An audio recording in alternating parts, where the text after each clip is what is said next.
This is first in a series of videos documenting our experience with going off-grid, or at least trying to go off-grid.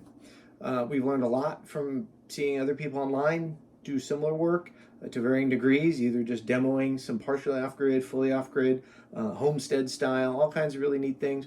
And we wanted to implement that as well for a couple of reasons, just the stability and the reliability and the durability and resiliency of having our own power generated by solar. And our long-term goal is to have a fully electrical system, converting all our appliances, our cars, everything to electric, because it's a lot easier to make electricity than it is to make gas or any other power source. So having some means by which we could do that gives us the ability to have the power and also protects us against fluctuations in power prices and all the other challenges that are going on. And a lot of the reason I want to do this video is to give back from all that I have learned. So the goal will be to document where our current state is, how we've experienced it, what's going on for us, and then to be able to talk about what we want to do in the future. And then I'll document my changes along the way. I'll modify the hardware, do some wiring, test some components. I know we have air compressor that I've tested on this, and we'll talk about that. That went very well. All our power needs, you can't tell that we're off grid when the system is running. No one could tell. If you came in, you would assume we're on grid. When it transitions back and forth, all you'll maybe see is a little blip, but otherwise you don't know. So it's a very reliable system. We've only had a couple issues early on, and that had to do with the initial wiring because we had a fuse in there that wasn't able to handle the load. I took it out. And then the other is our battery capacity. We just need more battery capacity for our demands. But now we're stable and everything's good. So we'll talk about all these things. I'll go over what I've done and what I want to do in the future. Our current setup is a solar array, 2 arrays on the roof. Our house is east-west. So we don't unfortunately get good south facing on our home, and we need to put the panels on our roof. So we opted for the east for the sun setting. So we get reasonable in the middle of the day, reasonable sun, and then it's good throughout the rest of the day. We don't have strong morning sun because we didn't want to put panels on the front of the house until we had been comfortable with the back of the house. Because we're in a neighborhood, we were trying to just kind of be respectful of the aesthetics. But we got really nice dark panels, everything looks great. So we'll probably end up upgrading in the future to panels on the front of the house. And we've had positive feedback from our neighbors. People have come by and said, hey, will you do that for us? So I think we don't have to worry about how it looks or anything like that. Although some neighborhoods, it could be a problem. Our HOA doesn't have an issue with it, so we're in good shape. So we have 3 inverters. Originally had 2, but added a third one to get us to 15 kilowatt capacity so that we could essentially handle the water pump. Because the water pump spikes the load such that if we're running other equipment and the water pump goes in, it can trigger low voltage issues and ping the inverters as a short-term overload. It never shut them down, but I just didn't like the idea of it ever overloading. Long-term goal will be to address the water pump, but since we are on a water pump, a water well, we have to be able to handle that. And so rather than using a model where we have just some of it on solar, battery, and all that setup, and some not, we put everything on it. So full house operation means we need to be able to handle the water pump. And we do. We don't have any issues with it running.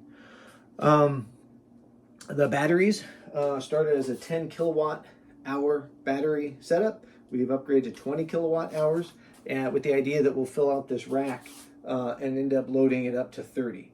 And that should give us enough to be able to go into the next day. And that's our current state, is that we're essentially on good weather, fully off grid. So if we have consecutive days of sun, pretty much starting in February, once we had good consecutive days of sun, we'll just stay off grid indefinitely. The only things that would change that if we do something at night that draws the batteries down. But during the day, we produce so much solar, even running the dryer or the furnace and maybe the AC, we haven't gotten to summer yet, we can make it all the way through the day, have our battery filled, and our battery will take us into morning. With increased capacity, though, the nice thing about that is we give us a little bit more resiliency and durability against bad weather.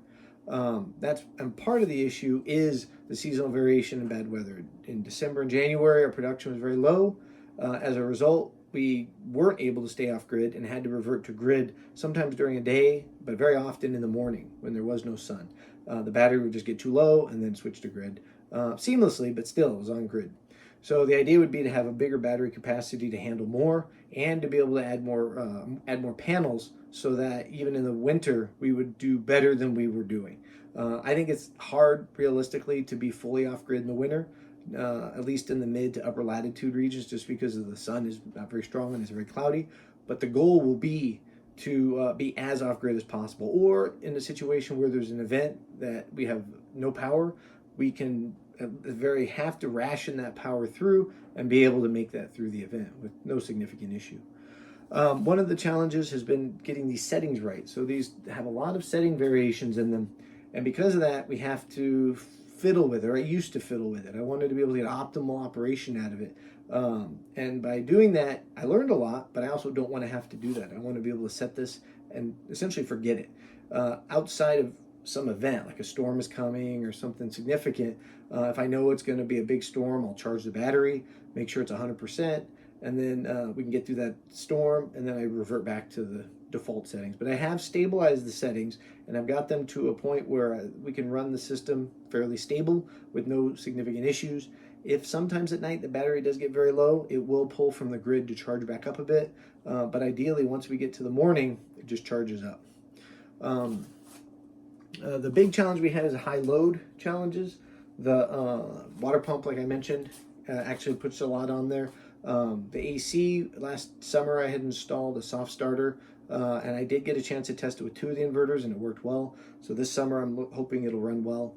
The key issue will be how much power it draws relative to the solar we're producing. I can cook the numbers up or work the numbers out, but the problem is I just don't know in practice because of how much sun will actually get versus the theoretical numbers. So I got to get through this summer, see how much we're producing, see how much AC draws, all the equipment and everything running to keep the house comfortable in the summer.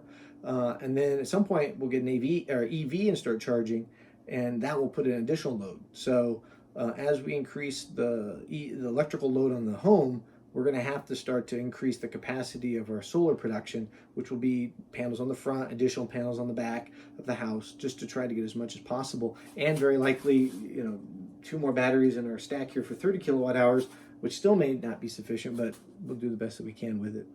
So the idea will be to use these series of videos to document what we're doing, where we are, and where we're going to go. And as changes occur, I want to document those changes and share those online so other people get to see what I've experienced, and maybe that'll help people do what I've done and been inspired to do it themselves, or to improve on it and do something better, or realize it's not what they want to do and they've learned not to do that and they do something different. So the goal will simply be to document it, and people can take it however they choose.